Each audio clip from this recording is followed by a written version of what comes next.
गीतकार शक्ति सूर्या आप सब भोजपुरी श्रोतागढ़ के प्रणाम करतनी। तो फिर एगो भोजपुरी सॉन्ग लेके आइल बानी आप लोग का छठ सॉन्ग। बहुत सुंदर सॉन्ग बाटे जेने का ट्रैक बाटे टुनटुन यादव को दिलवा तू ही जरबू, यही पर बाटे ई सॉन्ग। बहुत सुंदर बाटे सॉन्ग, बहुत अच्छा लगी आप लोग के। छठ माई के एगो बाजिन औरत बड़ी जन वंदना याचना कर तड़ी, यही पर ही सॉन्ग बटे।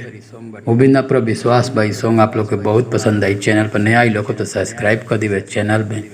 अगर वीडियो अच्छा लगी तो लाइक जरूर करब। चलिए शुरू करते हैं। जयकर मुखड़ा कुछ प्रकार के बा।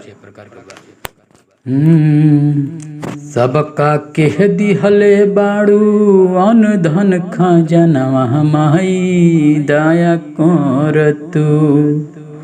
अरे सबका कह दिहले बाड़ू अन धन खजनवा माई दया कर तू।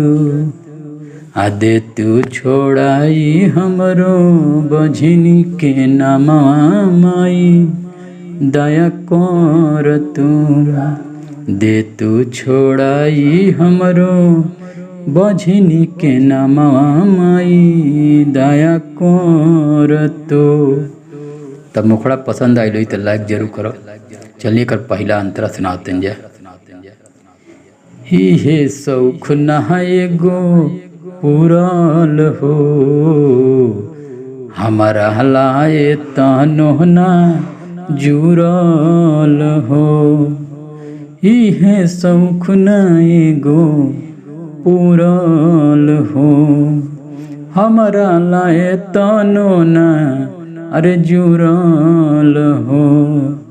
आचारा पहसरले बानी देह दबर दनवा माई दया कर तू। आचारा पहसरले बानी देह दबर दनवा माई दया कर तू। दे तू छोड़ाई हमरो बझनी के नामवा माई दया कर तू। पहला अंतरा। चलिए का दूसरा अंतरा सुनाओ तनी आप लोग के। एक बेर फिर तू माई नजरिया नु हो, आंगना में गूंजत किल करियान हो। एक बेर फिर तू माई नजरियान हो, आंगना में गूंजत किल करियान हो। शक्ति सूर्या सिंगर तोहरा पर है चरणवा माई दया कर तू। आते तू छोड़ाई हमरो बझनी के नामवा माई दया कर तू। तो उम्मीद ना पूरा विश्वास भाई सॉन्ग आप लोग को बहुत पसंद आई। चलिए तब मिलते हैं नेक्स्ट वीडियो में। तब तक खातिर बहुत बहुत धन्यवाद।